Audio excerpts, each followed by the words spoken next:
आखिर क्यों छुपाई गई यजीद की वो सच्चाई जो 99% मुसलमान नहीं जानते? क्या इसलिए क्योंकि हकीकत इतनी दर्दनाक है कि सुनकर रूह कांप जाए? आज हम आपको बताएंगे वो कड़वी सच्चाई जिसे इतिहास के पन्नों से मिटा दिया गया, जिसे मजहबी चादर से ढक दिया गया। यजीद, जिसने करबला की जमीन को खून से रंगा, सिर्फ हुसैन नहीं, इंसानियत का कत्ल किया। मगर उसकी असलियत पर चुप्पी क्यों? क्या डर है इस सच्चाई से? इस वीडियो में हम आपको सुनाएंगे वो कहानी जो आपकी सोच को हिला देगी। तैयार हो जाइए, पर्दा उठने वाला है। वो वक्त इस्लाम के इतिहास का सबसे अंधेरा द्वार था, जब हक और बातिल आमने सामने खड़े थे। एक तरफ वो था जो पैगंबर का नूर था, जिसका बचपन नबी की गोद में बीता, जिसे रसूल अकरम अपनी आंखों की ठंडक कहते थे।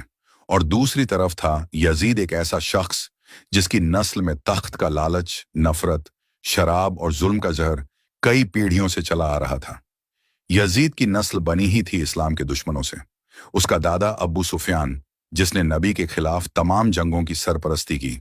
उसकी दादी हिंद, जिसने जंग उहद में हजरत हमजा के सीने को चीरकर उनका कलेजा चबाया।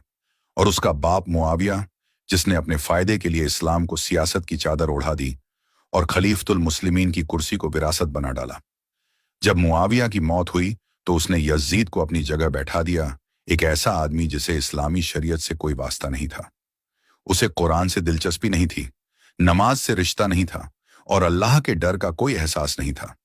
वो शराब पीता था, खुलेआम जुए खेलता था, बंदरों को इंसानों की तरह कपड़े पहनाकर दरबार में नचवाता था और रातों में अय्याशी उसकी आदत थी। लेकिन उसे सबसे ज्यादा ताकत की भूख थी। उसे मालूम था कि अगर उसे सही मायनों में इस्लाम की खलीफत का दर्जा चाहिए तो उसे सिर्फ रसूल के नवासे से बैत लेनी होगी। हुसैन, जो दीन का उजाला थे, अगर एक बार उसका हाथ थाम लेते तो दुनिया यजीद को भी इस्लाम का साया मान लेती। और यही बात यजीद के लिए सबसे जरूरी थी। मगर इमाम हुसैन जानते थे कि यह सिर्फ बैत नहीं थी, यह इस्लाम को गिरवी रखने की बात थी। अगर उन्होंने झुककर हां कह दिया तो सारा इस्लाम बर्बाद हो जाता। उस दिन से हलाल और हराम की पहचान मिट जाती, जुल्म को मजहब कह दिया जाता। यही वजह थी कि हुसैन ने कहा, मुझ जैसा शख्स यजीद जैसे फासिक, फाजिर, शराबी और काफिर के हाथ पर कभी बैत नहीं करेगा। हुसैन का इनकार यजीद को बर्दाश्त नहीं हुआ। उसके लिए यह सिर्फ एक मना करना नहीं था, यह उसके तख्त और उसकी ताकत की तौहीन थी। यजीद जानता था कि अगर हुसैन खड़े रह गए तो उसकी गद्दी नहीं टिकेगी, इसलिए उसने तय कर लिया कि हुसैन को या तो झुकाना है या मिटा देना है। मगर हुसैन कोई आम इंसान नहीं थे, वो नबी की नजर का चमन थे। उनके अंदर वो रूह थी जो सिर्फ अल्लाह के लिए जीती थी और सिर्फ उसी के लिए मरती थी। वो जानते थे कि उनकी शहादत से ही दीन को जिंदा किया जा सकता है। और यही वजह थी कि उन्होंने मक्के से रवाना होकर करबला की तरफ रुख किया। यजीद ने करबला के मैदान को खून का दरिया बना दिया। वो समझता था कि हुसैन को कत्ल करके वो सदा के लिए कामयाब हो जाएगा। उसने सोचा कि अगर रसूल का घराना ही मिटा दिया जाए तो फिर कोई उसकी खिलाफत पर सवाल नहीं उठाएगा। लेकिन उसे क्या मालूम था कि हुसैन का कत्ल उसकी हार की शुरुआत होगी। जब 6 महीने के अली असगर को तीर मारा गया, जब 18 साल के अली अकबर को तलवार से चीर दिया गया, जब अब्बास का जिस्म फरात के किनारे गिर पड़ा और जब खुद हुसैन को सजदे की हालत में शहीद कर दिया गया, उस वक्त यजीद को लगा कि अब सब खत्म हो गया। मगर उसे नहीं पता था कि अब उसकी बर्बादी शुरू हुई है। हुसैन को कत्ल करना आसान था, लेकिन हुसैन को मिटाना नामुमकिन। करबला के बाद यजीद ने सोचा था कि बस अब कोई नहीं बचेगा जो हुसैन का नाम लेगा।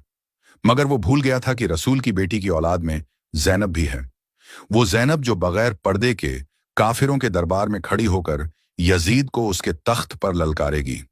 वो जैनब जो कहेगी, ऐ यजीद, तू समझता है कि तूने हमें शर्मिंदा कर दिया? नहीं, हमने अल्लाह के रास्ते में अपनी जानों का सौदा किया है और हमारी कुर्बानी कभी बेकार नहीं जाएगी। यजीद को ताकत चाहिए थी, लेकिन हुसैन को हक चाहिए था।